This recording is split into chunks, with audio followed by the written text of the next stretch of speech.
يوان كان شخص قبيح ومقرف وعديم القيمة وخسران، أهله ماتوا بسبب إدمانهم للقمار وضيع حياته كلها وهو بيلعب ألعاب فيديو ملهاش لازمة. بس قبل ما ياخد باله دخل بالصدفة بعد سري ومخفي، هناك قتلته مصاصة دماء جميلة ومغرية عشان هو أضعف راجل موجود.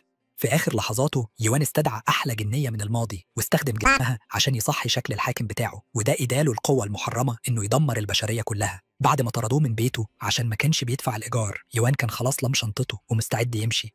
بس وهو لسه هيركب الطيارة الزمكان بدأ يتفكك وظهرت بوابة في آخر طريقه. من غير ما يحس اتسحب لبعد تاني وقدام عينيه تنين كان على وشك يدوس عليه وينهي حياته البائسة. بس وهو على الأرض شاف سبايدر جيرل وتوني ستارك بيطيروا حواليه ومعاهم ميان على مكنستها وفروزون أبيض بيتزحلق جنبه. فوق راسه الفاضية بنت كانت بتطير بتنين بعيد، ولما وحش بيري لحس وشه المقرف يوان أخيرا أدرك إنه في عالم مختلف تماما. في الآخر قدر يلاقي الحاكم الحجري واتنين ساحرة قالوا له إن الحاكم ده هيقيس قدرته السحرية، بس لما لمس الحجر طلع منه نور أبيض ساطع عشان يعمل اللي حواليه. بس الساحرين استبعدوا وشه المقرف فورا والكل بدأ يضحك على قد إيه هو ضعيف. لما استغرب ليه بيضحكوا، الساحر شرح إن الحاكم الحجري بينور بألوان مختلفة، بس النور الأبيض ده علامة على إن الإنسان ده عديم الفايدة تماما وما فيهوش أي سحر. في اللحظة دي بالذات واحد منهم لاحظ إن في خط أخضر صغير من النور وقال له إن عنده أضعف سحر خشب موجود، مع إن الحاجة الوحيدة الأصغر كانت الخشبة اللي كان مخبيها. يوان وهو ماشي مكسوف استغرب ليه حياته التانية هتبقى كئيبة زي حياته اللي فاتت، لأنه مهما حاول يركز ما كانش قادر يعمل أي سحر وقضى بقية أسبوعه غرقان في الاكتئاب.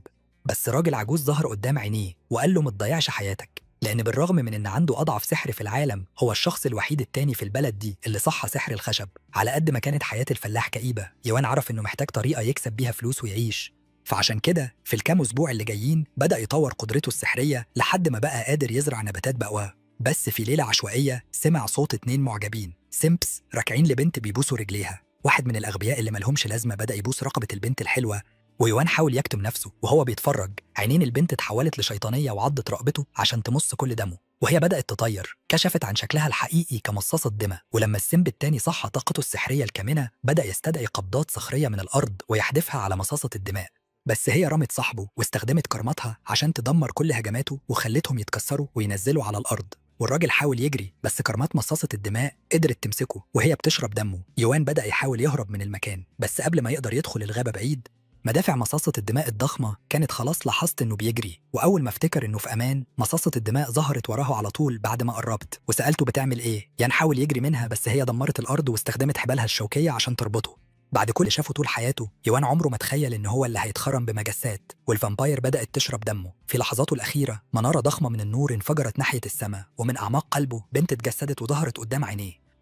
هو أدرك إنه لو كان هو البطل الرئيسي البنت دي هتكون الخدمة بتاعته، بس البنت قالت له إنها من الجحيم واستدعت سيفها وقالت له إنها هنا عشان تاخد حياته العذراء المقرفة دي. بس هي أدركت إن جسمه كان فقد الوعي خلاص، والفامباير قالت لها إن يوان ما هو إلا تضحيتها اللذيذة. البنت اللي شعرها أحمر قطعت الحبال وقالت له إنها هتنقذ روحه وترجع له قوته، بس عشان تعمل كده كانت هتبدل حيوية الفامباير بحيويته هو. فبدأت تطير ناحية الفامباير، وقبل ما الفامباير تلحق حتى توجه ضربتها الجنية قطعتها ومحتها بضربة واحدة. وهي بتسحب حيويتها بدأت تنقلها لجسم يوان، ومن بعيد ست غامضة أدركت إن الوقت جه أخيرا. بعد لحظات قليلة يوان فتح عينيه تاني وأدرك إن البنت أنقذته وسألها لو كانت هي الجنية بتاعته. هو استغرب لو كانت هتبقى الخادمة الشخصية بتاعته وتسمح له يستخدمها كل ليلة، بس البنت استغربت لو كان قادر يتعرف عليها. بس يوان عمره ما شافها قبل كده في حياته، بس الجنية قالت له إن السبب الوحيد اللي أنقذت حياته عشانه هو إنها تنهيها بنفسها. وهي بتقول الكلمات دي الجنية بدأت تطير ناحيته بسيفها، بس بعد ما ضربته الجرح ظهر على جسمها. هي استغربت يوان بيعمل ايه، والبنت الغامضة ظهرت وقدمت نفسها على إنها رئيسة أكاديمية تشيو. قالت للجنية السخنة تهدي نفسها القبيحة دي عشان لو فضلت تأذي مستدعيها هي بس اللي هتتأذى. بس الجنية ما صدقتش كلامها وحاولت تضربه تاني، بس اتضربت ووقعت. فالرئيسة جت ليوان وناولته كتيب الروح وقالت له يرفع ايده. أول ما لمس الكتاب نور طلع حواليه وجسمه بدأ يتكلم لوحده، واستدعى الجنية ترجع تاني لكتابها وكشف إن اسمها موفيت. في نفس الليلة بعد كده الرئيسة قالت إن كتابه الجديد هيشرح تاريخ الجنيات، بس بما إنه ملك أكاديمية شيو الطريقة الوحيدة اللي هداهوله بيها هي إنه يحضر مدرستهم ويلاقي الفامباير اللي مستخبية بينهم في المقابل. بس هي وعدت تديله 3 بذور جنيات تانية هتكون أقوى من موفيت كمان. فيوان ركع ووعد إنه هيكون أحسن طالب موجود، وهو بيتساءل إيه أنواع الجنيات اللي هيضيفها لحريمه بعد كده. وهو بيقرأ الكتيب بالليل النظام اللي جوه الكتاب اتفعل وقالوا إن الكتاب ده فيه عالم ذكريات الجنيات. بعد كل ده الجنيات مش بيتولدوا لكنهم تجسيدات لحيوات سابقة، فالطريقة الوحيدة عشان تتحكم في جنية بشكل كامل هي إنك تدخل ذكرياتها وتصاحبها. بس يوان كان أضعف من إنه يدخل ذكريات موفيد دلوقتي، فقالت له يرجع بعد 24 ساعة ويستخدم الكتاب في موبايله ويستبدل سيري عشان يخلي تواصلهم أسهل. تاني يوم في المدرسة كل الناس كانت قرفانة إن الفاشل ده هيبقى معاهم في الفصول، فواحد من الشباب حاول يكسفه بإنه يرمي كريستالة تلج على الأرض. لما يوان راح عشان يشيل الفخ، نور أخضر ضخم طلع حواليهم بيلمع بنور تاني وخلى يوان أول شخص في التاريخ عنده خاصيتين. في لحظة جسمه عمل مسح للغرفة كلها لحد ما لقى أحلى بنت وجرى عليها واستخدم أعظم جملة معاكسة من ريديت بيسألها لو ممكن تكون مهتمة تعمل فورك نودل، بس هي جريت من كتر الكسوف. والشباب كانوا مصدومين إن يوان كان أشجع واحد في الدنيا. بعد ما جريت سأل السيستم اللي في موبايله عشان يشرح له ليه فقد السيطرة على جسمه، فألفيري قالت له إنه صحي قدرة الجاذبية وهو نايم، ومعاها خاصيته السحرية التانية سحر الرياح.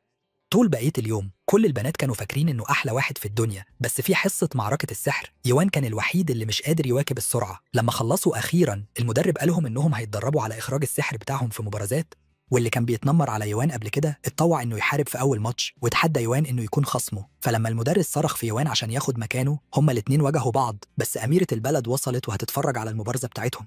الواد المقرف حلف إنه هيهزم يوان عشان الأميرة ورمى شفرات الرياح بتاعته ناحيته، بس يوان كان لغى هجومه من غير حتى ما يحاول، بس خصمه رمى إعصار ناحيته قالت له يستدعيها خلاص ويخلص الماتش ده فوراً. بس يوان كان عايز يتعامل مع خصمه لوحده ورمى نفسه في نص الإعصار وفعل سحر الطبيعة بتاعه عشان يدمر الواد اللي ملوش لازمة. بس بعد ما كسب الماتش يوان اغمى عليه وصحي بعدها بشوية جوه قرية بتتحرق. وهو ماشي راجل جرى عليه بيتراجع يوان ينقذه، بس راجل قوي شده على الأرض وهو بيزحف لورا شاف بنت صغيرة بتترعش بتقول له إنها بردانة. لما أدرك إنها بتتحرق قرر يبرد جسمها بفوطة، بس هي اغمى عليها في إيده. قبل ما يعدي وقت طويل اتنين قباش شكلهم وحش طلعوا من الحارة بيسألوا كام عملة دهب ممكن يبيعوا البنت بيها. يوان حاول يوقفهم بس وشه المقرف اتلطش وهم شالوها ومشوا بيها، وهو مصمم ينقذها خطفها وبدأ يجري، بس هم لحقوه وبدأوا يضربوه وهو بيحمي البنت. لما شكرته إنه أنقذها أدرك إنها موفيد وبدأ يقع ناحية نور. في اللحظة دي صحي والليبريكون قالوا إنه في عالم أرواح الفيري، العالم ده كان مساحة ذكرياتهم وإن ده كانت الطريقة الوحيدة عشان يسيطر سيطرة كاملة على الفيري بتاعته، عشان هما في الأصل كانوا بشر وكل ذكريات حياتهم البشرية عاشوها تاني في العالم ده، وإن الطريقة الوحيدة عشان يسيطر على الفيري بتاعته كانت إنه يفهم مشاعرها وهو بيقرر يستكشف حلها. يوان ندى على الفيري بس هي ما كانش عندها وقت لهبله وطلبت تعرف هو عايز إيه، فيوان بدأ يقولها إنه راجل محترم بيرفع قبعته احتراما وبيؤمن باحترام كل الستات، وبيقول إنه عمره ما هيأمرها تعمل أي حاجة ما كنتش بتدعمها. هي شافت إن كلامه ملهم بس قالت إنه زي أي قذر تاني قابلته في حياتها. في اللحظة دي بنتين معاهم مدافع ضخمة ظهروا جوه، ويوان استخبى تحت الغطا لما البنات راحوا لواحد من الشمامين اللي كانوا هناك قبل كده بيطلبوا يدوقوا بقية لحمه. يعني أدرك إن دول مصاصين الدماء اللي اتطلب منه يلاقيهم، بس هم كانوا خلاص لاحظوا وجوده ويوان كان خايف إنهم ياكلوه قبل ما موف تقدر تيجي. في اللحظة دي ملك مصاصين الدماء ظهر في الأوضة وقال للبنات إن عندهم واجب بالليل. بعد ما رجع البيت يان بدأ يتساءل رئيس المدرسة راح فين، وكان قلقان إنه هيتراقب قريب. بالليل يوان قرر ياكل مكرونة سريعة التحضير، بس بسرعة سمع خطوات بره افتكر إنهم مصاصين الدماء فقرر يستخبى وهو مستغرب إزاي اكتشفوا بيته. بس المتطفلة كانت مجرد بنت ولاحظت الريحة الحلوة اللي جوه، بس يوان طوحها ببوكس. بعدين اكتشف إنها الأميرة وافتكر إنه هيتعدم لو شافوه بيضربها. لما أدرك إنها لوحدها قرر يدخلها جوه وحطها على السرير، وما كانش عنده مكان تاني ينام فيه فقرر ينام جنبها. بس لما الصبح جه هي افتكرت إنه أذر وخلعت سنانه قبل ما ترفس مستقبله اللي كان على وشك يتدمر. يوان بدأ يشرح إنه ساعدها تدخل جوه بعد ما أغمى عليها على عتبة بيته، وبعد لحظة أدرك إنه ممكن يغويها بإنه يعمل مكرونة سريعة التحضير. ولما أخدت معلقة افتكرت إنها لذيذة. في اللحظة دي حست بوجود حد بره وقالت له إن في حد على الباب. في اللحظة دي مصاص دماء كسر الباب، بس يوان والأميرة كانوا خلاص اتسللوا لأوضة تانية. لما مصاصين الدماء اقتحموا بيته استغربوا هو مستخبي فين، ويوان لحق برطمان قبل ما يتكسر. مصاص دماء تتبع ريحته لباب ودمروا بمدافعه الضخمة، بس لقاه فاضي. وهم بيحاولوا يدمروا الأوضة يوان قيدهم بحبال نباتات وبدأ يجري بعيد مع الأميرة. لما وصلوا الغابة قالها تستخبى ورا الشجر، بس بعد كام دقيقة مصاصين الدماء كانوا وصلوا خلاص وهم بيهجموا عليه. يوان استدعى موف عشان تحاربه، فظهرت فورا بطاقة ملتهبة سحبت سيفها وطوحت مصاصين الدماء بعيد ورفعت سيفها عشان تستدعي مقبرة الجحيم. مصاصين الدماء افتكروا إن عندهم فرصة وحاولوا يهجموا عليها، بس هي رمت تعويذة حرقتهم بنار الجحيم، وأدركوا إنهم محبوسين في حاجز مش باين. بس الحاجز فجأة اتصدع وملك إمبراطورية مصاصين الدماء نزل على الأرض. البنات افتكروا إنهم في أمان بس هو دمرهم فورا، والقزم قال ليان إنه فارس من المستوى الثامن. ومع ذلك موف فضلت متحمسة للقتال وهجموا على بعض وهما بيخبطوا السيوف، بس هي وعدت إنها لسه هتخلص على يان بعد كده. وهي بتنسحب اكتشفت إنها اتصابت، ويوان طلب من القزم مساعدتها، فقالت له إن الطريقة الوحيدة عشان يزود قوة موف هي إنه يعيد بناء عالمها الروحي. يوان افتكر إن الموضوع سهل وقالها تنقله لعالم الأرواح، بس هي قالت له إن قوته الروحية مش كفاية. في نفس الوقت موف والفارس خبطوا السيوف في بعض، بس هو زقها بعيد. لما يوان أدرك إنه استنفد قوته الروحية خلال المبارزة استغرب إزاي ممكن يستعيدها. في اللحظة دي الأميرة ظهرت قدامه وقالت له إنها روحانية سيدها وممكن تساعده بقوة روحية كافية عشان يتنقل لعالم الأرواح، فقالها تغمض عينيها ووعدها إنه هيخدمها نودلز لمدة سنة لو هتمنحه قوتها. بس أول ما بدأت تجمع قواها الروحية الفارس ضرب موف على جنب واستدعى قوة خاصة بيه وطلع لهب عشان يدمره. لحسن الحظ موف أنقذته واستحملت الصدمة، والطاقة اخترقت يوان جوه عالم الأرواح بتاعها. موف قتلت شوية قطاع طرق بس قررت تسيب الأخير لما توسل ليها عشان ترحمه. أول ما بدأت تمشي ال AI يفتكر إنه ممكن يتسلل عليها وبدأ يجري عشان يقتلها، بس يوان صرخت فيها عشان تاخد بالها من ظهرها وهي طعنته فوراً. بس لما استعجل عشان يقابلها هي عدت من خلاله وهما أدركوا إنها مش قادرة تشوفهم.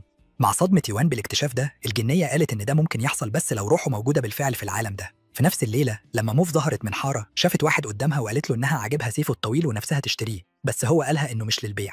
وهي ماشية يوان فكرت إن الراجل الجديد ده شكله وحش زي ما هو، وتساءلت لو كان ممكن يكون أثر على ماضيها بطريقة ما. بعد كام يوم موف لاحظت الراجل الغامض بيلعب مع الأطفال بره وافتكرت إنه راجل محترم، بس لما حاول يقولها أهلا هي قفلت شباكها فورا. في اليوم ده في الشارع مجموعة متنمرين بدأوا يضربوا السيد المحترم، بس هو كمل حماية بنت. لما موف وصلت الحارة غضبت من المنظر وهي فاكرة إن يوان أنقذتها بنفس الطريقة لما كانت أصغر. لما القائد حاول يخلع سنانه هي مسكت ايده وعصرتها، ولما ادركوا انها قاتله مشهوره الجبناء جريوا فورا عشان يشكرها على انقاذهم. الراجل عرض عليها سيفه الطويل وسماها هديه، وهي قطعت ازازه عشان تختبر لو كان مسنون. ففي مقابل السيف قالت له انها هتنقذه كل ما يكون في مشكله، بس يوان افتكرت انها بتتصاد في فخ وفاكره ان الراجل ده جاسوس وكان مستني عمدا عشان يلفت انتباهها، وفاكره ان الراجل نجح في خداعها وكان بيقودها للمكان اللي هو عايزه بالظبط. في نفس الوقت الأميرة بدأت تستنزف قواها، وفي نفس الوقت موفيت والفارس كملوا اشتباك بالسيوف، بس هو ركلها بعيد وعمل انفجار عشان يدمر جسمها. حتى كده كانت مصممة تحمي يوان، ولما مصاص الدماء أطلق هالة قوية موف وقفت في طريقه وهو هجم عليها بسيف الأورورا بتاعه مستعدة للموت. خلت سيفها يختفي وسيفه الطويل اخترقها بعمق، بس هي قررت تفعل لعنة بدمها. وفي اللحظة دي كرامات كبيرة ربطته وهي أدركت إنه هيفضل محبوس طول ما هي عايشة. حتى كده كانت مصممة تحمي يوان لحد آخر نفس ليها، بس كانت حزينة إنها مش هتقدر تغير الماضي. في عالم الأرواح يوان بدأ يتساءل إزاي ممكن يبقوا مرئيين لموف، وبما إن مجهوداته أثبتت إنها بلا فايدة قرر يصرخ في الراجل ويناديه يا عديم القيمة يا شتيمة، على أمل إنه يسمع صوته. فالراجل قال له يخرس خالص يا شتيمة، ويوان أدرك إن في أمل. الراجل قال إنهم عندهم نفس الروح، بس يوان قال له إنه شرير وطلبه يعرف ناوي يعمل إيه بالبنت. روح يوان البديلة عرفت نفسها باسم أنو، وهو إعادة ترتيب للحروف في اسمه. وقال لي يوان إن إم دي مجرد NPC في لعبتهم، بس يو قال له إنها مهمة بالنسبة له. تاني يوم إم سمعت خطوات بره شقتها، ولما أنو خبط على بابها شدته لجوه وكان فاضل شوية ويموت، بس هو ما تأثرش وقالها إن عينيها أحلى من النجوم. لما سألته إيه اللي جابه قالها إنه جاي يجيب لها أكل، بس هي لاحظت إنه وقع على الأرض وهي بتشده لجوه وحست بالزعل وحاولت تاخده، بس هو وعدها إنه هيعملها واحد تاني وقرر يمشي. يوان حاول يزعق لها عشان تفوق لأن أنو كان بيلعب بمشاعرها، بس كلامه كان فاضي أكتر من الهوا. في الليلة دي وهم قاعدين على برج بيتفرجوا على المنظر الحلو أنو قالها إن البرج ده كان أكتر مكان أمان في المدينة. قال إنه مستكشف وسافر العالم كله يدور على كنوز، بس هي استغربت إزاي واحد ضعيف وقبيح وفاشل زيه قدر يسافر أي مكان. قالها إنه عايز ياخدها لجزيرة بعيدة ويقضي كل يوم يخليها أسعد، بس هي استغربت لو تقدر تسيب حياتها الحالية. في خلال كام يوم كانت بدأت تقتل لصوص، بس بسرعة قابلت أنو بره الحارة وخبت سيفها خايفة إنه يتضايق. قالها إنه اشترى مكونات للعشاء واقترح إنهم يروحوا البيت سوا، بس هي قالت له يروح البيت الأول ووعدته إنها هتيجي وراه قريب. أول ما مشي استخبت جوه الحارة وكانت زعلانة إنها خدعته. لما وصلت البيت أنو وراها الأكل اللي عمله وقال إنه أكلة مميزة كانت مامته بتعملها، بس إما اعتقدت إن كل كلمة كذب واستغربت ليه موفيت كان غبي قوي لدرجة إنه مش شايف كذبه. حست بالزعل على نفسها وحاولت تقول له إنها قاتلة، بس هو قالها إنه بيحبها كده كده وإنه محظوظ إنه جنبها. قالت له إن راجل حماها وهي صغيرة وده خلاها تكبر مصممة إنها تعيش، فأنو قال إنه مش هيسيبها زي الراجل التاني وهيفضل جنبها للأبد. بحلول تاني يوم بدأت تفكر إزاي هتجيب فلوس كفاية لرحلتهم للجزيرة. رئيس النقابة اعتقد إن رحلتها دي فخ وحذرها إنها تبعد عن أنو، بس هي كانت تايهة خلاص في عالم الحب وقرارها كان اتخذ. لما قابلته في الليلة دي كشفت إنها اشترت تذكرتين لمركبهم وإنها مش طايقة تستنى عشان تطلع من الجحيم ده، فهو قالها تستناه عند البرج. تاني يوم قتلت لص تاني واعتبرتها آخر قتلة ليها، وبعد ما رجعت البيت قفلت صندوقها وبدأت تمشي. في الشارع قابلت 2 شباب بدأوا يضايقوها بخصوص رحلتها، بس لما أدركوا إنها ممكن تخلص عليهم في لحظة بدأوا يتوسلوا لها عشان تسامحهم. لحسن الحظ إم كانت في مزاج كويس النهاردة وقررت تمشي. بعد ما وصلت البرج إم كانت متحمسة إنها تسيب المدينة، بس يوان استغرب ليه أنو قالها تستناه هنا. كان عنده إحساس وحش بخصوص الموضوع ده وافتكر إن ده أكيد السبب اللي خلى إم تبقى جنية غضبانة. لما جه بعد الظهر إم لاحظت إن أنو لسه ما جاش، بس افتكرت إنه اتأخر بسبب زحمة أو حاجة وقررت تفضل مستنية. يوان استغرب إيه خطة أنو وافتكر إنه أكيد بيخطط لحاجة شريرة. بحلول الليلة الثالثة إم فضلت على البرج مصممة تستنى فارس أحلامها. كانت بتحلم باللحظة دي بقالها أسابيع، وفكر إن ممكن يوصل أول ما هي تمشي، بس يوان كان عارف أحسن وبدأ يزعقلها عشان ترجع لعقلها، بس مفيش فايدة. لما الصبح طلع رئيس النقابة كشف إن البلد بتاعتهم اتغذت من قطاع طرق في غيابها وإن مفيش حد قدر يهرب للمدينة. مع كده إم قالت له إنها مش هتمشي غير لما تشوف حب حياتها. في اللحظة دي قطاع الطرق فجروا البرج، ولما موفيت استعادت وعيها افتكرت إن راجلها أكيد اتقبض عليه وجريت عشان تنقذه. وهي بتجري على السلالم بدأت تسمع صوته جوه دماغها وكانت زعلانة إنهم مش هيقدروا يوصلوا للجزيرة سوا. في لحظة قتلت 2 من قطاع الطرق، بس لما وصلت بره قطاع الطرق التانيين هددوا إنهم هيقتلوا بنت. غضبانة من المنظر اندفعت لقدام وقتلتهم كلهم، وهي بتحاول تهدي البنت طعنتها بسكينة، وموف أدركت إنها كانت واحدة منهم. في اللحظة دي إنه ظهر قدام عينيها والبنت قالت له إن إم ساذجة أكتر من فرخة. كلامها كان بارد، وإم أدركت إنها كانت خسرانة قبيحة ملهاش لازمة. في الآخر يائسة إنها توصله بدأت تزحف ناحية الرجالة، بس واحد من قطاع الطرق قالها إن حبيبها هو اللي اقترح الخطة بنفسه من كام أسبوع. كان قال لقطاع الطرق إنه هيقبض عليها، وفي المقابل طلب إنه يكون مسؤول عن المنطقة الشرقية عشان خطته تنجح. كان طلب مجرد سيف، وكان مقتنع إن ده كل اللي محتاجه. عند الإدراك ده إم بدأت تمشي ناحيتهم مصممة إنها تواجه إنه وشلوش ومتجاهلة صرخات يوان بما إنها ما كانتش سامعاه كده، بس سرعان ما اتجبرت على ركبتيها. وقائد قطاع الطرق قال لأنه إنه ما عندوش نية يسيبها تعيش. ولما موف افتكرت لحظاتهم سوا وإن كل ده كان خدعة صرخت كأنها فقدت عقلها. في نفس الوقت قطاع الطرق بدأوا يختفوا والباقيين جريوا، وهم مجموعة من الجنيات بتدمر البلد، والبلد فيه لهيب. وإنه عزم موف على حوار. غضبانة من وشه القبيح المقرف بدأت تهجم عليه بسيفها، بس جنية صدت هجومها وانه قالها انه لا يمكن قتله. مع كده موفيت ما بتستسلمش وبدات تهاجم الجنيه، بس هي صدت كل حاجه. كل ما كانت بتغضب اكتر كانت بتضرب بكل قوتها، بس سيفها اتكسر نصين ووقعت من اصابتها. انه افتكر انها قويه وعرض عليها يساعدها تعيش، فخلى ورده تبدا تنور وقالها انها تبقى جنيه في مقابل انتقامها. قالها انه بيسافر حوالين العالم بيدور على ستات يستاهلوا عشان يحولهم لجنيات، وقال انها ممكن تبقى واحده منهم بس لو كانت مستعده. مدفوعة بالغضب والكراهية إم وافقت إنها تبقى جنية، وقالت إنها هترجع عشان تقضي عليه حتى في عالم متجسد تاني. قالها إن الوردة اسمها شط تاني وإنهم هيتقابلوا تاني في عالم متجسد. في اللحظة دي حبال ضخمة ربطتها، ويوان حاول يضرب إنه عشان كان قليل الأدب، بس إيده عدت من خلاله ووقع على الأرض. لما طلب يعرف ليه بيأذيها إنه قال له إنها مجرد شخصية غير قابلة للعب NPC، وإنه بيحاول يساعدها تتطور. لما ظهروا جوه فراغ قالوا إنهم نفس الروح وإن عندهم نفس الحلم في غزو العالم، بس هو كان بيعتبر العالم ده لعبة فيديو وما كانش فارق معاه ايه اللي بيحصل هنا. غضبان من كلامه يوان امره انه يحرر موف، بس انه اختفى وقالت له انه ضعيف وعديم الفايدة لدرجة انه ما يقدرش يعمل اي حاجة. لما يوان استغرب هو اختفى فين، القزم قال له انه كان بيتكلم بس مع اجزاء روحه الوحيدة اللي فاضلة في العالم ده، وكشف ان الكارما هي الختم اللي حابس موفيت. يوان وهو يائس عشان ينقذها ضرب الكارما، بس اكتشف انها ملهاش لازمة وفكر انه ممكن يحررها لو موت نفسه. بعد كل ده الختم بتاعها اتفتح بس عشان مصاص الدماء قتله. الأزم شاف إنها فكرة وحشة قوي وقال له إن روحه هي اللي بنت العالم ده، وإنه بيشتغل بقوته الروحية. من غير القوة دي عمره ما هيصحى. هي قالت كده، بس هو قال لها إن حياته ملهاش قيمة، بس اكتشف إنه جبان قوي إنه يكمل المهمة. في اللحظة دي الأرض بدأت تتهز وهما أدركوا إن العالم ده هيختفي قريب. في اللحظة دي يوان بقى مصمم تاني، فاكر إن دي الطريقة الوحيدة عشان ينقذ موفيت، وبدأ يتسلق الكارما. لما وصل لارتفاع كفاية بدأ يقول لموفيت إنها حب حياته، وإنه قرر يتخلى عن رغبته في إنه يكون عنده حريم بس عشان تبقى هي ليه، وهو بيديها بوسة وداع وعد إنه هيرجع، ورمى نفسه على الأرض. في اللحظة دي موفيت بدأت تفتكره في ذكرياتها وإزاي كان حاول يحذرها من آنو. في اللحظة دي هي صحيت، وأول ما بدأت تتحرر نفسها الكارما اختفت فورا. لما ظهرت قدامه طلعت السيف ورمته بعيد، بس أول ما أدركت إنه مات بدأت تعيط وهي بتتساءل ليه اختار إنه يفضل متذلل كده وإنه ضحى بنفسه عشانها. كانت زعلانة لما شافته ميت بعد ما أدركت إنه مش نفس الشخص اللي خدعها، عشان كده كانت بتتمنى تشوفه تاني، وقالت إنها عايزة تفضل جنبه بقية حياتها. بس هي ما كانش عندها أي قوة عشان تصحيه تاني، وأدركت إنها هتفضل وحيدة للأبد للأبد. وهي بتقرر تحضن الأرض بدأت تمشي، بس يوان استعاد وعيه ومسك كحلها. ما كانش متأكد إزاي رجع للحياة، بس قال لها إن كلامها في الجنازة كان مؤثر. بس هي غضبت لما أدركت قد إيه وشه مقرف، واستدعت سيفها عشان تخلص عليه خالص. وهو خايف على نفسه بدأ يتوسل عشان تسامحه، قائلا إنه قدر يدخل عالم روحها باستخدام طاقة روح الأميرة عشان ينقذها. هو كان المتذلل الأقصى لما قرر يحضن الأرض من غير حتى ما يكون متأكد إنه هيرجع للحياة. عشان كده لما هي أدركت إن حياته ملهاش لازمة لدرجة إنها حتى ما تستاهلش إنها تتاخد، قررت تسيبه عشان يستغل فرصته. يوان اقترح إنهم يدمجوا أرواحهم عشان يهزموا عدوهم، فمسكت إيده وقالت إنهم شركاء مدى الحياة. في اللحظة دي هو رجع للعالم الأصلي، والأميرة وقعت من الإرهاق عشان كانت جعانة لشوية مكرونة سريعة التحضير، بس هو نيمها على الأرض مستعد يتحمل المسؤولية كراجل. قال لموفيت إنها تندمج مع روحه، ولما اختفت نور غمر جسمه لما روحها دخلت جواه. وفي اللحظة دي جذور سميكة بدأت تتلف حواليه بطاقة قوية محولاه. فارس مصاص الدماء وهو فاكر إنه ممكن يقضي عليه طار ناحيته، بس يوان وقعه على الأرض وطار عشان يوجه الضربة القاضية. ولما فاتته الضربة حفر في الأرض واستدعى جذور كبيرة عشان تهاجمه، بس مصاص الدماء دمرهم وبدأوا معركة شرسة لا تنتهي لحد ما يوان ركله ناحية السماء. ولما الفارس رمى له لهب، يوان ألغاه واتخانقوا في السحاب قبل ما يرزعوا على الأرض.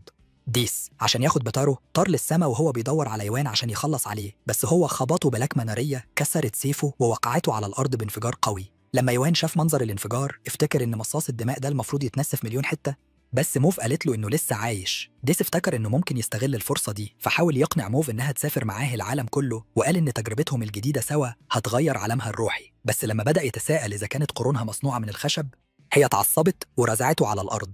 القزم قال له إن مخه ملوش لازمة زي وشه، لأنه ما كانش المفروض يلمس قرون جنية. في اللحظة دي رئيسة المجلس ظهرت قدامهم وادت ليوان بذرتين جنية عشان قضى على مصاص الدماء، وقالت إنها مبسوطة إنها عملت معاه بيزنس.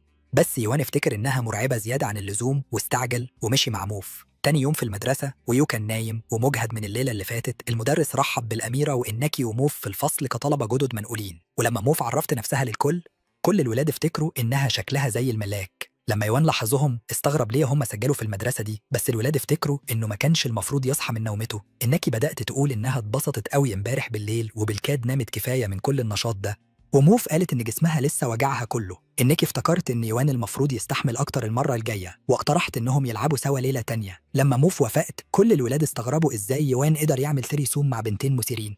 بعد ما هرب يوان قرر يزور المكتبة على أمل إنه يتعلم سحر جديد. جوه أمينة المكتبة طلبت تعرف هو جاي ليه، فهو قال لها إنه عايز كاتب سحر تكشف إزاي يفتح سحر بذور النباتات. عشان تساعده استدعت كام لفافة وقالت إنه يقدر يتعلم لفاقتين بس بمستوى سحره الحالي، بما إنه ضعيف وملوش لازمة قوي إنه يكمل أكتر من كده. في المساء ده يوان وصل لبحيرة وكان مبسوط إنه أخيرا هيصحي بذرة الجنية، بس الأزم قال له إن سحره النباتي مش هيكون له أي قوة على بذرة الجنية. ويوان افتكر إن أحلامه في تصحية جنيات أكتر انتهت، وهو بيستغرب ليه هي ما كشفتش ده بدري. هي قالت إنها سمحت له عمدا إنه ياخد موسوعة النباتات بس عشان يصحي قدرته على تقييم بذور الجنيات. قدام عينيه هي بلعت الموسوعة واتطورت فورا، وهي بترفع البذور ظهرت تعليمات كسر ختمهم قدام يوان، بس هو افتكر إن التعليمات دي شعر وقرر يرمي بذور سحرية في البحيرة على طول. نباتات نبتت من المايه واتفتحت لورود جميلة، ومفيش وقت طويل البحيرة كلها اتغطت بالورود، فيوان رمى بذرة جنية واحدة جوه المايه وقرر يستنى لحد ما تنبت. بس لما الصبح جه اكتشف إنها ما نبتتش، وبحلول المساء بدأ يتساءل إذا كانت هتفتح أصلاً. في نفس الوقت في مدينة بعيدة فارس مصاص الدماء وصل لقلعة سيده بعد ما نجا من جحيم يوان، وهو بيعتذر عن فشله في القبض على الأميرة. السيد قال إنه بقى ملوش لازمة، وقالوا إن القبض على موفيت هو الطريقة الوحيدة عشان يصلح الأمور. قال إنه نفسه يسيطر على العالم بقوة جنية، وكان مصمم يعمل كده مهما كلفه الأمر. لكن الفارس افتكر إن ده مستحيل، وقالوا إن موف ليها سيد بالفعل. بس اللورد ما اهتمش خالص وقال له يخلص على يوان فوراً. عند البحيرة يوان لاحظ نور بيلمع تحت المايه، وافتكر إن البحر الناري بدأ يدب فيه الروح أخيراً قدام عينيه. ديس بدأت تطلع من النباتات ونبات جديد بدأ يتكون جوه نور سحري. ولما خلص البتلات اتفتحت وكشفت عن جنية صغيرة جواها. الزهرة كانت خدت أسبوع عشان تطلع، ويوان كان مبسوط إنه قدر يحقق النجاح ده أخيراً. بس موف قالت له إن الجنية دي دماغها بايظة. في اللحظة دي الجنية افتكرت إن يوان مزيف عشان معرفش يصحي بذرة الجنية التانية، وهددت إنها تخلص عليه وهي بتطير عشان تنهي حياته. انسحبت سيفها عشان تحمي راجلها. قدام عينيهم نور سحري ظهر في الناحية التانية من الغابة، ومع إن السحاب غطى القمر نبتة بدأت تطلع بكل ظهورها. في اللحظة دي البتلات الجميلة اتفتحت وظهرت جنية قدامهم. يوان افتكر إنها جميلة، وقريبا أدرك إن الجنيات أخوات.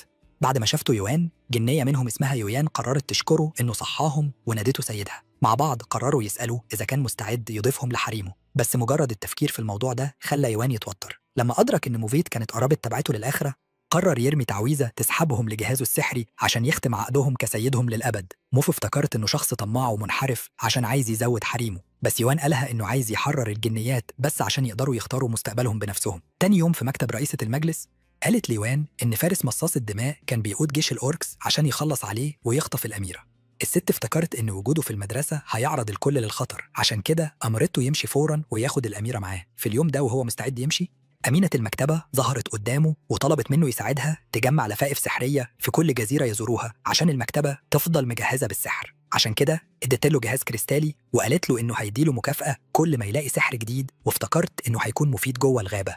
يو قالت للأزم إنه ياكل الجهاز الكريستالي عشان تتطور مرة كمان. هو افتكر إنهم هيتهاجموا قريب بس كان بيتمنى إنهم يبقوا أقوى الأول. لما أدرك إن الجنيات التانيين اختفوا عن الأنظار استغرب هم فين، فأناكي قالت له إنهم راحوا للبحيرة وهم فاكرين إنه هيعرف يعوم. يوان بدأ يستعجل ويروح للبحيرة، وانكي افتكرت إنها هتصطاد كام كابوريا، لكن تنين ظهر قدام عينيهم ويوان أدرك إن خططه باظت لما التنين نفس نار عشان يمحيه. يوان صدها بحاجز ذهني. التنين بدأ يناديه: يا عديم القيمة، يا قبيح، يا غبي. واستغرب ليه لسه ما ماتش عشان يقدر يكسب الجنيات لصفه. الجنية التانية لين عرضت إنها تتولى أمر التنين عشان إزعاجهم، بس يوان قرر يحاربه هو بدلاً من كده. لما التنين هدد إنه هيدمره في لحظة، يوان قال إنهم خلصوا على مصاص دماء من المستوى الثامن بالفعل، وكانوا متأكدين إنها مستحيل تكون قوية نص القوة دي. لما التنين سمع الكلام ده افتكر إنه اتدبس خلاص، خصوصاً إنه كان تنين من المستوى الثالث بس. لكن لما يوان تحداه لمبارزة، التنين وافق على التحدي بتاعه فوراً. أول ما يوان نزل المايه رمى كرمات عشان يمسك التنين وبدأ يسحبه ناحية البحيرة عشان يمنعه يستخدم قدرته النارية. بسبب كده التنين قرر يستسلم ورمى آلة فلوت عشان يوان يقدر يستدعيه كل ما يقع في مشكلة. بعد ما وصلوا منتجع، يوان طلب أوضتين فرديتين لليل، بس موظف الاستقبال في الفندق استغرب إزاي هيطور الحبكة في أوضتين منفصلتين الليلة دي. لما يان قابل لين بدأ يسألها لو كانت تعبانة، بس هي قالت له يبعد وشه القبيح ده عن عينيها لأنها كانت زهقت من وشه خلاص وما كنتش طايقة تستنى عشان تقطعه حتت. لكن بما إن يوان قررت تفضل معاه، قالت إنها هتفضل معاه هي كمان في الوقت ده. يعني افتكر إن دي أخبار كويسة، بس استغرب ليه هي بتكرهه، فقالت له إن وشه اللي ملوش لازمة ده كفاية يخليها ترجع. قالت إنها صحت من غير ذكريات ماضيها، بس كانت مبسوطة إن أختها جنبها. يعني افتكر إن عندها فقدان ذاكرة، وقالها إن قعدتها في المنتجع كام يوم كمان هيساعدها تسترجع ذكرياتها. في اللحظة دي ذكرياتها بدأت ترجع وكانت غضبانة إنها افتكرتها. افتكرت إن يوان هو المسؤول وبدأت تلومه إنه ملوش لازمة قوي وإنه حاشر مناخيره في شغلها، وهي بتحاول تضربه تعويذة كهربتها عشان هاجمت سيدها. في اللحظة دي 3 رجالة غامضين ظهروا قدامهم وقالوا إنهم جايين عشان يقضوا عليه. باستخدام التواصل الذهني يوان قال لموف إنهم في ورطة، فجريت بسرعة هي ويويان. يوان افتكر إنهم من إمبراطورية أوره وسحب الصفارة عشان يستدعي التنين. وصل فوراً ويان قالوا إنه يدمر الرجالة، لكن لما التنين فهم إنهم جايين عشان يمسكوا الجنيات غير صفه وعرض إنه يساعد الرجالة يقتلوه، هو بدلاً من كده فاكر إنه كده أخيراً هيقدر ياخد جنية. في اللحظة دي الرجالة هجموا عليهم، فموفيت قالت ليان إنه يضرب التنين والجنيات راحوا للمعركة. بينما موف كانت بتضرب كذا سهم لين ركلت عدو يويان تفادت واحد تاني. لما التنين هدد إنه هيمضغ عظم يوان بدأ يجري، بس وهو بيحاول يمسك الوحش تفادى الكرمات ورمى نار وقعته في المايه. لما التنين طار ناحيته هوان حاول يمسكه مرة كمان، بس التنين حرق الكرمات. في نفس الوقت موف رجعت للجنيات التانيين واستغربت لو يوان عايز مساعدتها، بس هو قالها إنه بطل جاي وقدر يمسك التنين جوه بتلات كبيرة. قبل ما يحس ظهر ختم عميق في البحيرة وبدأ يسحبه لجوه. موف لاحظت النور الغامض قدامها وغطست في المايه عشان تنقذ يوان، لكن لين افتكرت إن دي فرصتهم عشان يهربوا وقالت ليشيان إنه يجري معاها. واحد من الرجالة افتكر إنه ممكن يستغل تشتيتهم، بس يويان صدت سهامه، ولما دراعها اتكسر شظية خدشت دراعها. ده خلى لين تغضب ودراعها صد الرجالة فوراً. في نفس الوقت موف أدركت إن يوان اختفى، فرجعت للكوبري وهي بتدور على طريقة تنهي بيها القتال. على الجانب الآخر يون صحي على جزيرة وشاف إنه قدامه مرة تانية وهو بيقول له إن لعبة جديدة بتبدأ، وإنه كان عزمه يشهد كل حاجة زي ما حصلت في عالم الأرواح بتاع موف. في اللحظة دي بنت وصلت ويو افتكر إنها لين. لما شافته استغربت لو كان متعور وقررت تلفله الجرح، وقالت إنها مستحيل تتجاهل حد مصاب. وهي بتبدأ تمشي يوان قرر يسألها عن اسمها، فقالت إن اسمها يويشيا. يوان استغرب لو كان في ذكرياتها ولا جوه عالم تاني، فإنه كشف إنهم في أرض الختم، عالم من ذكريات لين كان منفصل عن عالمها الخيالي. قال لي يوان إن الطريقة الوحيدة عشان يشفي ألم لين هي إنه يفهم كل حاجة حصلت جوه العالم ده. لكن يوان افتكر إنه مش ناوي على خير وقال إنه يفضل يرجع للعالم الأصلي. لما إنه فهم إن دماغه ناشفة قرر ياخد شكله، بس قال له إنه مستحيل يمشي. وهو بيخبط شجرة تنين صغير وقع منها، ويوان أدرك إنه نفس التنين اللي حاربه في العالم الأصلي، وإنه قال للتنين إنه يبقى خادمه الجديد، وقال إنه هيرجعه للعالم الحقيقي بعد ما يخلص واجبه. لما التنين وافق إنه قاله يروح يتجسس على يكسيان، فطار على طول. بعد شوية رجع وبدأ يقول له إن يويان بنت مكتئبة وأختها عيانة ومش عارفة تشفيها من مرضها. لما سمع كلامه إنه افتكر إنه عنده الخطة المثالية وبدأ يمشي. يوان حاول يوقفه بس هو ماشي من خلاله، وده خلاه يدرك إنه مفيش حاجة يقدر يعملها عشان يوقف ده. جوه البلد إنه بدأ يشاور لويكسيوم وهي افتكرت إنه يوان. قالها إنه عرف إن أختها عيانة وجاي يعرض مساعدته. لما ما كنتش عايزة تقبل عرضه قالها إنه خبير في الأعشاب وممكن حتى يساعدها تلاقي الأعشاب المناسبة لمرض أختها. لما سمعت الكلام ده افتكرت إن ده يوم حظها ووافقت على عرضه فوراً. بعد شوية وصلوا جوه كهف ويويان لمحت عشبة قديمة افتكرت إنها هتكون العلاج المثالي لأختها، وهي بتحاول تستعجل عليها إنه كشف لها عن الوحش الضخم اللي قدامهم وشاور لها على اتجاه تاني. متحمسة عشان تجمع الأعشاب استعجلت ومشيت، بس التنين افتكر إنه ممكن يقضي عليهم هما الاتنين. في اللحظة دي الوحش صحي وأنقذ إنه يويان قبل ما تتسحق، حتى كده كانت مصممة تجمع الأعشاب واستعجلت عشان تقطف واحدة منهم. يوان افتكر إنها هتتسحق وزعق لأنه يقوم ويتحرك، بس هو قال له ينقذها هي بدل ما يعمل كده. في الوقت اللي الركام كان قرب يسحقها يوان حاول ينقذها، بس إنه ظهر جنبها بسرعة وأنقذها وكشف ليوان إن ده كان فخ. قبل ما يقدر يجري الوحش سحقه ويويان بدأت تجري مع إنه، وهما بيجروا وصلوا بسرعة عند منحدر ويويان أدركت إنها نهاية مسدودة. لما الوحش ظهر قدامهم يكسيان مسكت عصاية كسلاحها وقالت لأنه يهرب، وهي بتستعجل عشان تضرب الوحش حرك دراعه بس إنه أنقذها من إنها تتسحق. مع البنت اللي أغمى عليها من الصدمة قرر يسندها جنب شجرة وظهر قدام الوحش، بس الوحش غضب لما شاف وشه اللي ملوش لازمة فخبطه على الأرض والتنين افتكر إنه اتقتل، لكن هو بس رفع الوحش بصبعه وكهربها قبل ما ينزل فوق الوحش. مستعد ينهي الموضوع ده خبطه بصبعه ولمح بسرعة الندوب اللي على فروه فاكر إن التنين هو اللي عملها، فنزل قدامه كعقاب على جريمته راح ركله من فوق الجرف. في ساعتها لين صحيته وهو اداها السلة وقال إن أعشابها في أمان. بس تاني يوم لما سألها إذا أختها خفت قالت له إن الأعشاب ما جابتش نتيجة وإن أختها ممكن تكون بتسوء أكتر، فقرر خطة جديدة وقالها إنه يعرف علاج لمرض أختها وسماه نقاء التجسدات الثلاثة. ويوان كانت يائسة عشان تنقذ أختها فقالت له إنها مستعدة تجيب العلاج ده بالليل. ولما يوان مشي وراها لبيتها اكتشف إن أختها العيانة كانت لين، وبعد كام يوم كده نو بدأ يمشي ورا لين في الحقول ويقولها إنه عايز يبقى معاها للأبد. هي افتكرت إنه عايز ينام معاها بس وقالت له يغور، بس هو ما بطلش وقالها إنه هيستناها تاني يوم زي المتحرش المقرف. ولما مشيت يان بدأت تشتمه وتقول عليه قذر ومنحرف بيحاول ينام مع أختين، وانت قلت إنه راجل مسيطر يقدر ياخد اللي هو عايزه. بس يان افتكرت إنه واحد مقرف. بالليل في بيت الأخت يوان قالت للين إنها ناوية تدرس وصفة علاج جديدة لمرضها، بس افتكرت إنه هيكون خطر عليها إنها تاخده خصوصا مع فرصة نجاحه الضئيلة. ولأن لين ما بقاش عندها حاجة تعيش عشانها عرضت إنها تجربه كده كده، بس يوان قالت لها إنها مش مستعدة تاخد المخاطرة دي، أصل أختها أحسن إنها تفضل طريحة الفراش ولا إنها تموت. تاني يوم لين وصلت الحقول عشان تقابل آنو بعد ما شربت جرعة عشان تخفف ألمها مؤقتا، ولما آنو صحي قالها إنه مبسوط إنه شافها تاني وعرض عليها يركبها معاه في مركبه. بعد شوية بدأوا يبحروا في البحيرة وآنو كشف إنه يعرف عن مرضها وإزاي ضحت بنفسها عشان تنقذ أختها. في اللحظة دي مرض لين ساء أكتر وكحت شوية دم وهي أغمى عليها. ليوان إن إنقاذها هيغير مستقبلها كله وممكن يخليها تفقد كل ذكرياتها كمان. في نفس الوقت يوان ظهرت في مركب تاني وهي بتتمنى إنها تقدر تبدل حياتها بحياة أختها.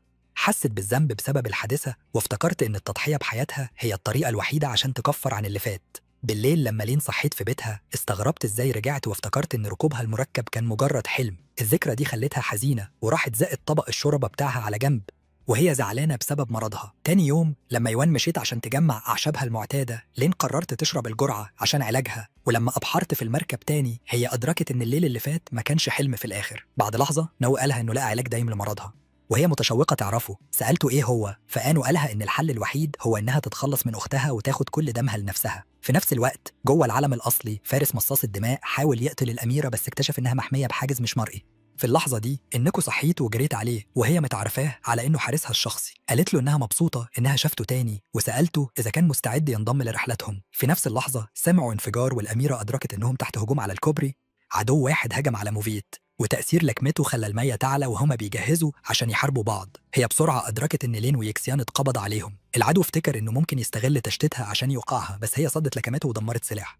في اللحظة دي لمحت أنكي وهي جاية مع الفارس واستغربت لو كانت هي في خطر. ولما الجنيات قدروا يحرروا نفسهم أنكي أمرت الفارس إنه يقتل الأعداء بس هو قطع الجنيات بدل منهم. عدو منهم استغرب ليه هو لسه ما قتلش الأميرة، بس حتى الفارس ما كانش متأكد يعمل إيه. جوه عالم لين هي لمحت أختها مع أنه وافتكرت إنها بتخونهم، بس يويان كانت عارفة إنها بتتجسس عليهم وكانت بتأمل إن خطتها تنجح. بدأت تقول إنها زهقت من إنها تراقب لين ونفسها يبقى ليها حياة خاصة بيها، بس هي ما قدرتش تأذي أختها. كلامها خلى لين تسوء حالتها وبدأت تكح صوص. في الليلة دي في بيتهم يويان بدأت تقول للين إنها لقت الحب وإنها قريب هتهرب مع حبيبها. قالت لها إنها هتعمل لها العشاء لآخر مرة، بس لين افتكرت إن دي فرصتها عشان تخلص عليها. بس بعد ما قربت أدركت إنها ما قدرتش تخلص عليها. حتى كده يويان كانت مصممة تخلص المهمة وغرزت نفسها بالقوة وهي بتبدأ تفقد صوص الطماطم. قالت للين تاخدها للبحيرة عشان إنه هيكون مستني عشان يعالج مرضها، فلين شالتها وبدأت تتجه للبحيرة. بعد ما وصلوا يويان اعتذرت إنها كانت أخت وحشة وإنها كانت بتمثل إنها بتكرهها وهي في الحقيقة ما بتكرههاش. ولما روحها سابت جسمها إنه بدأ يقول للين إن يويان ضحت بنفسها عشانها، بس لين افتكرت إنها ما تستاهلش ده وبدأت تتجه جوه البحيرة. لما أنو أدرك نيتها حاول يوقفها، بس هي مشيت من خلاله زي الشبح وهي بتتمنى حياة جديدة. وإنه قال لها إن عنده القدرة إنه يحقق ده. قال إن أملهم الوحيد كان إنهم يحيوا الجنيات بتوعه، وبعت لها وردة سحرية، ولما لمستها ظهر نور ملون فوراً وامتد لحد السماء وكشف عن وردة عملاقة. بعد كده إنه قال ليوان إن ولا واحدة من الأخوات بقت جنية غير لما هو أحياهم ببذرة الجنيات، وإن لين كانت مسحت ذكرياتها عشان ما تفتكرش الليلة دي بالذات. يوان غضب وحاول يضربه بالبوكس وهو بيلومه على مصيرهم، ولما ضيع تاني إنه وقعوا على الأرض. قال ليوان إنه في الحقيقة ساعد البنات لما حولهم لجنيات، بس افتكر إنهم الاتنين ملهمش لازمة كده كده وتهرب من ضربة يوان. أول ما صد ركلته خلى نفسه يتقطع من الضربة، بس يوان لسه ما استسلمش وقال إن البنات مش شخصيات لعبة فيديو ممكن يلعب بيها، وبدأ يرمي ضربات متواصلة، بس إنه ركله في ركبته ووقعه تاني. قال له إن موتهم ما ينفعش يتغير من أي حد، واستغرب إزاي ناوي يغير المستقبل وهو محبوس هنا. في لحظة يوان أدرك إن العالم ده اتعد ضبطه، ولما ضرب شجرة اكتشف إنه ممكن يحس بالبيئة اللي حواليه، فإنه قال له إنه بيعرض عليه فرصة إنه يثبت إنه فعلا ممكن يغير المستقبل. يوان حاول يضربه بالبوكس بس وقع على الأرض، وإنه قال له إنه هيفضل محبوس في العالم ده لو ما قدرش يغير الماضي. في اللحظة دي يكسيان وصلت، وقبل ما يعدي وقت طويل بدأوا يعيدوا كل حاجة حصلت قبل كده. يوان وهو فاكر إنه ممكن يغير المستقبل قال ليكسيان إنه لقى علاج جديد لمرض لين، بس بعد ما شرح العلاج يكسيان قالت يوان قالها إنه جربتها قبل كده وقالت إنها ما نفعتش. بعد كده في نفس اليوم يوان قرر يزور لين لأول مرة، وقالها إن أختها لقت وصفة طبية اسمها نقاء التجسدات الثلاثة، بس هي ما تنفعش غير بدم مخصوص.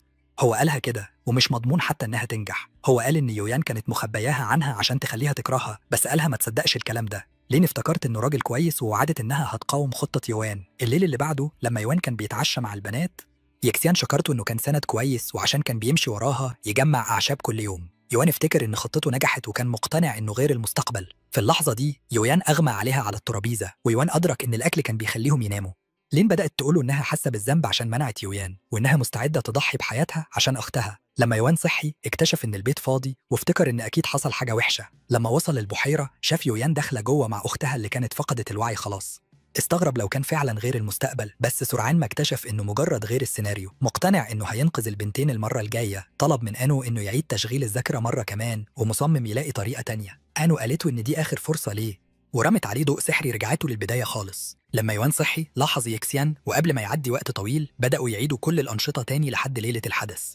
ولما لين كانت على وشك تنهي حياة أختها يوان صرخ فيها عشان توقف، وقال إن يويان مش بتكرهها وهو بيمسك السكينة. قال لين إن أختها نيتها تعالج مرضها وإنهم كانوا متفقين يخدعوها. قال إن مفيش علاج يستاهل إن حد يموت عشانه، وإنهم أحسن لهم يفضلوا مع بعض للأبد. فرمى السكينة في الشباك والبنات بدأوا يعيطوا زعلانين إنهم كانوا على وشك يخونوا بعض. يوان افتكر إن شغله هنا خلص وقرر يمشي بره البيت. أنو هنه على نجاحه، بس قالته إن المستقبل ما ينفعش يتغير أصلاً. في لحظة ظهروا جوه بعد مظلم، وأنو قالته إن العالم القديم اختفى بما إنه غيره بنجاح، بس الحاضر مش هيتأثر. يوان زعل إن محاولته كانت مجرد هدر، بس في لحظة تانية ظهروا في عالم جديد وشاف لين قدام عينيه. قالت له إنها تقدر تشوفه في ذكرياتها حتى لو الماضي ما ينفعش يتغير فعلا. محاولاته اليائسة خلتها تسامح نفسها، هي قالت كده وتقبل أفعالها. فبسته وقالت له إنه فعلا حالة ميؤوس منها، وقالت إنه بالرغم إن الماضي ما ينفعش يتغير عندهم فرصة ينقذوا المستقبل.